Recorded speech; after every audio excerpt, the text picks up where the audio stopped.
Welcome to another episode of The Brand Called You, a podcast and podcast show that brings you leadership lessons, knowledge, experience, and wisdom from thousands of successful individuals from around the world.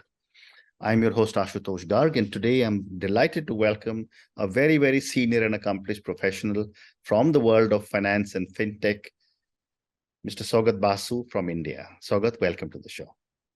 Thank you, Ashutosh. Sougata is the founder of CashRich, a venture-funded wealth tech startup. He was earlier with Tata Steel and managed over $2 billion in assets.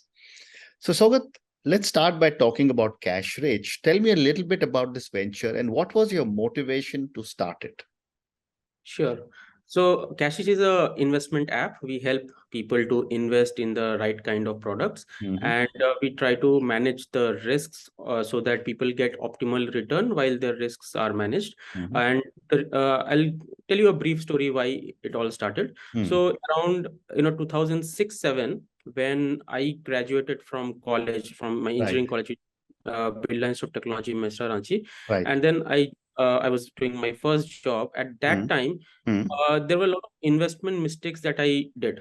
And starting from buying LIC policies or buying ULIPs, then buying some sort of stocks which used to come as a tips, and like all the mistakes which people make initially. And then what happened was I had to go for my MBA at Boston University, US, and during that time also the 2008 financial crisis happened.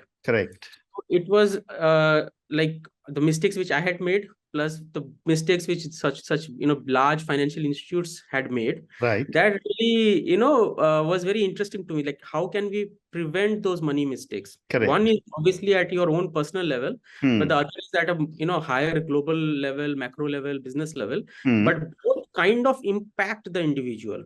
So if my bank goes bankrupt, I lose my life savings. I have to be aware of that as well. Or if my country goes bankrupt, then also I have a lot of problems. Oh, absolutely.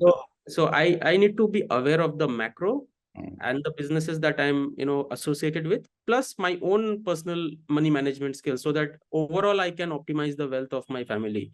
And that is where this idea like started. And so around that period, I also started a website to educate people in the in finance. And so I don't run it anymore. It was called Daulatguru.com. Long time back I used to run it, but then I came back and I was working with Tata Group. I was managing their investments. And as you mentioned, it was more than 12,000 crore rupees, and it was a lot of money that we had to invest, which was companies' cash as well as the treasury investments and provident fund gratuity, which is the retirement money of the employees. So it was a lot of responsibility because you couldn't make a mistake with the retirement funds. So there I was getting good exposure of the investment industry. On the other hand, when I was looking at what my father or my wife or my friends are doing, they were still continuing with the investment mistakes. And that's where I thought that, okay, whatever money management skills we apply at a larger corporate level or at a fund management level with asset allocation, with different sort of tools that we have, research that we are not doing the same when it comes to our own money, because obviously we don't have the time or the expertise, and analyzing so much of data, it's not so easy. It's almost like a full-time job. So a normal professional who's doing a different job, not in financial management, he or she will not get that much time, and hence the mistakes would continue. So the idea of CashRich was that how can we use the same tools of research and provide the right solutions so that the end user, the retail investor, they don't have to put in their time and effort, and they also are able to invest in the right products, and more importantly not make the mistakes. And that's how the journey started. Great response. So tell me, for our viewers and listeners, what are some of the pitfalls? You've spoken about some of the mistakes, but what are some of the pitfalls for a small investor when they start to make investments? Right, I'll give you a few examples. So when we started around 2017-18 period, there was a period when small cap stocks and mutual funds used to give very high return. And what would typically happen is that when you open a app or any website, and people generally sort by return. So the 1 year return would look like 30%, 40%. And then people will just extrapolate that. Okay, Correct. this is giving 30, 40%. So this is probably going to give 30, 40% forever. And that's a very basic mistake. But then that's how human psychology works. They will, if there is a fund which is minus 10% and there is something which is at 30%, plus 30, obviously you will choose plus 30. But maybe that minus 10 is a better deal at that point. 10 will probably come back to 0 or plus Correct. 10. Right. Correct. Now, Correct. that's very simple to understand from a finance point of view. But if you show them a interface, user interface, and then you just show them these kind of options, people are going to make mistakes. And that is what used to happen. So even in our app, I used to see, like, if we put all these options, then people are going to choose a wrong option, and then later on they'll regret. So what we started doing was we started eliminating the risky options. So we only show around 25, 30 good quality schemes that are relevant at that point in time. That way the risk management is happening at a system level. So around that same period, when these small caps were at a very bubble type of valuation, we stopped selling them through our app. And then people would approach through the support and all and ask why, but we thought that it was overvalued. And then what actually happened from that point in time till March 2020 was small caps actually gave minus 50% return. They were half the value. And that's the time when we again enabled those schemes on our app, that okay, now it is a time you can start again. But well said. Well said. These are like, this is one example, and that is on the equity market side. On the debt side, I'll give you one example where people think that debt is generally safe. So, there's nothing much to be done there. But there are a number of risks in a debt fund or in a debt instrument that it's not intuitively, it's difficult to understand. For example, what is credit risk, what is duration risk, etc. And there, from the credit risk perspective, there was a certain funds, debt funds by Franklin Templeton. And even in 2019 or before that, if somebody went to any website and then they just search for a debt fund, this Franklin Templeton debt funds would give the highest return. They will have the highest rating, all 5-star, everything. And that's the typical process. You just go to a website, either you sort that or you go to some news article which says top 10 funds, and after Google search, 5 minutes, 10 minutes, you proceed with the transaction. In fact, people take less time in investing in such schemes than what they spend more time in finding a 500 rupee coupon to buy a flight ticket. There's more research in travel than in investment. Well said. And so well said. Yeah, and so when we found, and especially because of our background in managing treasury investments, so we saw that this higher return that these debt funds were generating were not coming from thin air. Like there, you have to take higher risk to generate higher return. That is generally what happens. And that risk is what people were ignoring. So around 2019, we sent out one communication to our users saying that we are going to stop selling these Franklin Templeton debt funds. And whoever wanted to continue could continue, but most of the people withdrew because it's like warning. But we didn't we felt that they were buying things which would be illiquid at some point in time. And I have actually coined a term for risk management. I called it WANI, W-A-N-I. So W-A-N-I means when and not if. And you can apply it in many situations. Correct. This term, when and not if. So what it means is that there are situations in life where you will see that something is definitely going to happen. You just don't know when. So in 2019, we did not know that exactly, COVID will happen or something will happen and then this will happen. But we knew that this is not sustainable. One day it will fail. Better to exit much before, that day comes. So when this Franklin Templeton debt fund, almost, 26,000 crore got stuck, investors' money got stuck in April 2020. None of our users got affected, but many others got affected. And though the money eventually came back after, a couple of months, and in 2 years, almost everything came back. But that's not the point. Point is, at that point in time, people needed liquidity. That money could have been invested in equity. Correct. That money could have grown, and people started panicking. They started withdrawing. So a lot of psychological things and also trust-related issues happened. So it was very important for us to prevent this failure. And one of our competitors based in Bangalore, they actually unfortunately, had more exposure to these debt funds, and their company suffered, and we were able to then acquire that company in 2020. So the M&A happened because we did the risk management correctly, and unfortunately, they did not. and that gave us the opportunity. Fantastic. So another question that is often asked by investors is that if I am winning, should I cash out or should I continue to try and win more? So there is no limit to greed, but if the investment was done with a particular goal in mind, and if that goal has been reached, plus if people have understood that this is now, quite overvalued, then it is okay to cash out. And also what people need to understand is like the asset allocation. If something has grown so much that it has become a disproportionate portion of their asset allocation, so they need to rebalance. It's not you completely cash out. In that case, you reallocate so that your portfolio remains correctly allocated. And like a process which I have started in the CashRich app, it's called dynamic SIP. What we do is, depending on the market's relative valuation, we will allocate between debt and equity, so between fixed and between the share market portion. If the market is as low as it was in March 2020, April 2020, then obviously you will invest more in share market. But within 1.5 years, if you see, in October 2021, market was way overvalued, like from 26,500 to 62,000 Sensex. There's something wrong either ways. Like some value of an asset cannot be like, and on one date 27,000, and another day 62,000. Correct. It's somewhere in between is the right value. So intuitively you can understand when to invest more, when to exit, or when to not invest at least. But conversely, Sougata, the other thing that I've often heard young people and old people do is that, I bought a share at say 500 rupees. Now it is 250 rupees. Let me double my bet and average my share price. As such a good investor, what is your advice to them? So the entire thing will depend on the strength of the business. There are businesses which have from 500 gone to 250, then come back and gone to 1,000.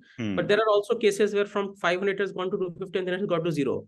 So it will depend on the strength of the business, and there is a fundamental, value that we see. Like I remember in 2008, there was a time when Tata Steel, HDFC, like these are very big, large companies. They had fallen a lot. And if you know that this is a very sustainable business, a big corporations, they are not going to suddenly go down, and they're not suddenly going to end their business. Then it's fine. We can average out. But if there is a business which you think is either has committed a fraud, or the earnings are not sustainable, it's only having losses, and then the share price will probably keep going down, then you cannot average. There are companies like Unitech and all where people have started averaging, and then it has gone very low. Well said. Well said. The other question that I also have heard from a lot of young people is that when should they start investing, and is there a minimum amount they need to start investing?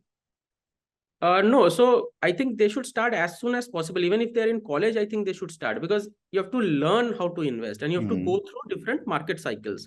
And nowadays, with apps like CashRich, where we have like minimum investment is 100 rupee, 500 rupee, like that. I mean, there is so low, anybody can start investing. What people need to figure out is that it's not the quantum of the money that is important. It is the percentages which are important.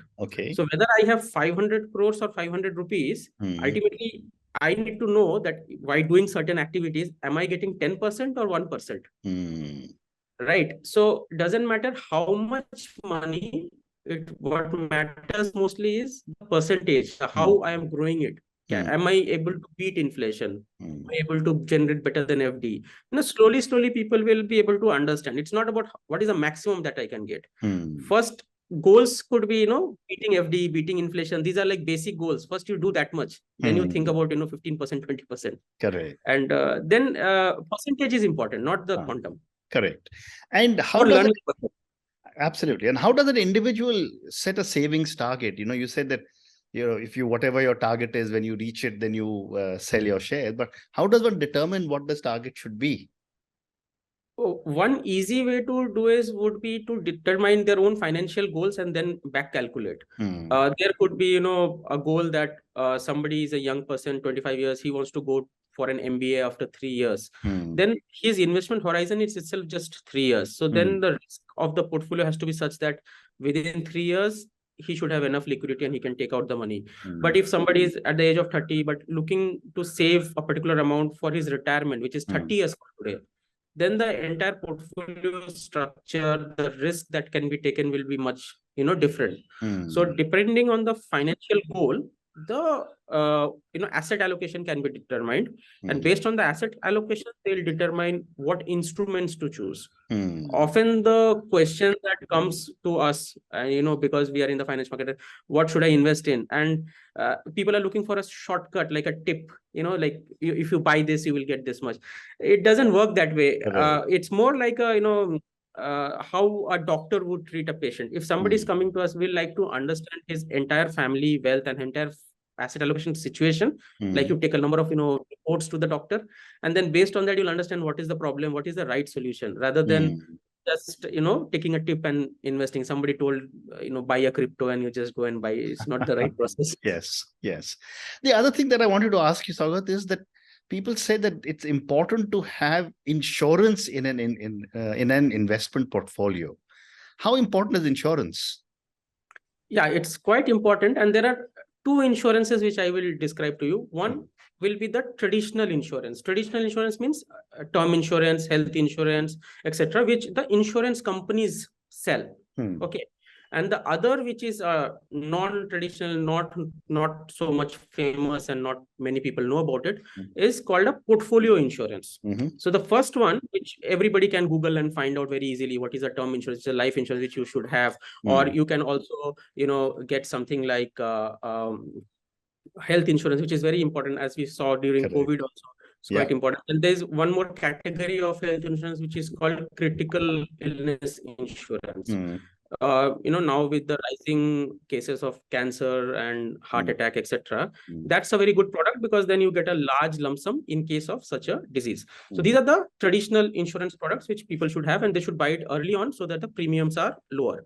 So that's the traditional things that we have. However, the second one which I mentioned to you, which is the portfolio insurance, here the concept is that we will like to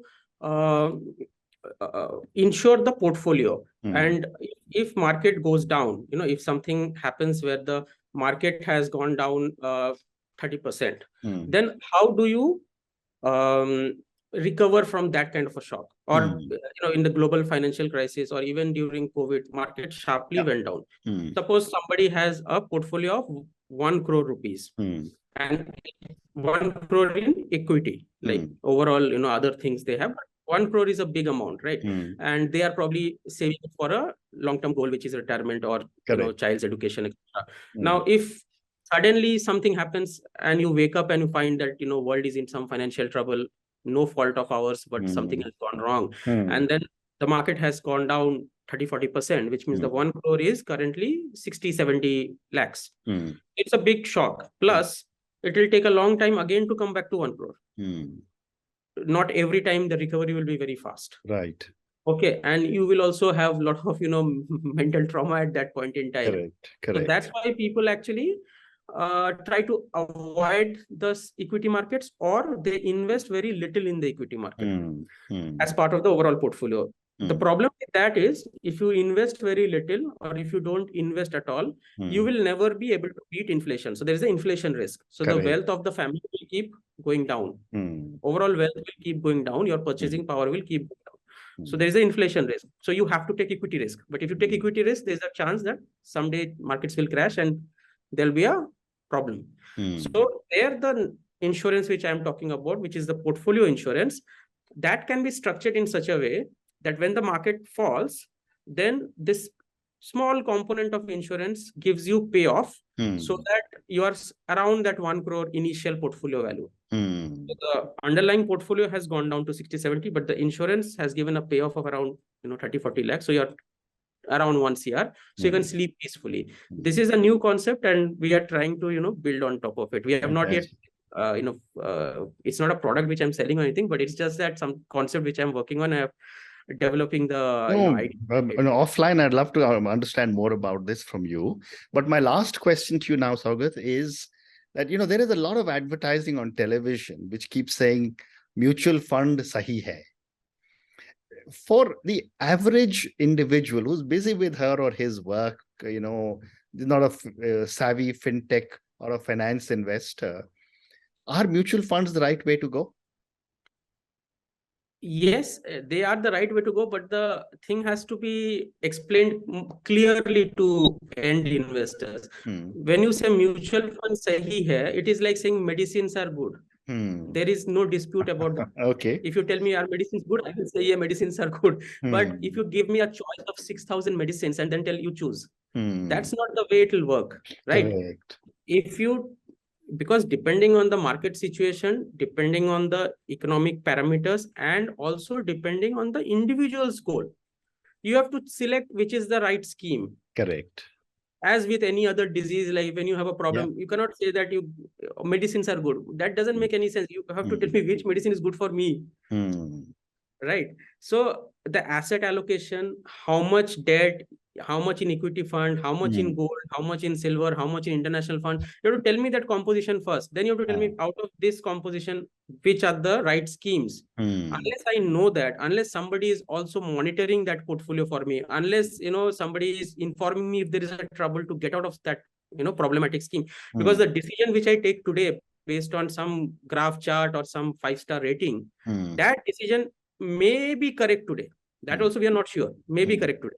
But that decision will, within a year or two, that decision might be completely wrong. Correct. And, just recently when we saw this SVP bank collapse, what they bought was basically some sort of a relatively low risk security in the US market, which is kind of, not a credit risk that they took. And they did commit any sort of scam also, but it was still a problem that the bank went bankrupt within 2 days, like when the news came, and by the time we realized the bank is gone. Correct. Now the risk they took is called duration risk, because they purchased something which is a long duration bond, and when interest rates go up, the bond gives a negative return. Now it's a very complicated concept for most people. Many people don't understand. I've spent a lot of time explaining this to people. Now I'll give you an example. If I see the ad mutual fund sahi hai, and I also theoretically know that government bonds are very safe. Okay? Indian government is issuing the bond, is safe. And suppose Indian government has issued a 20-year, 30-year bond, and I have invested 10 lakh rupees. I will assume as a layman that 10 lakh rupees is safe. It will not go down. But if I had invested in such a thing in, say, 2021 or somewhere when the interest rates were low, and then if the interest rates kept going up, this particular bond fund would give a negative return. So my 10 lakh might become, 8 lakhs or something like that. So I'm saying that something which is intuitively very risk-free becomes risky if you don't know what the product is. And the overall statement mutual funds will not make sense in that case. Correct. No, I agree. And I thought I must ask you, because this ad keeps running on television, especially during cricket matches. But on that note, Saugat, I think we've run out of time. Thank you so much for speaking to me about CashRich. Thank you for giving me such incredible tips on different forms of investment, different forms of risks that are there. Thank you also for telling me, and I love your comment of Vani, when and not if. And finally, thank you for talking to me about mutual funds. Thank you again. And good luck. Thank you, Ashutosh. Very nice speaking with you. Thank you. Thank you for listening to the Brand Called You videocast and podcast, a platform that brings you knowledge, experience, and wisdom of hundreds of successful individuals from around the world.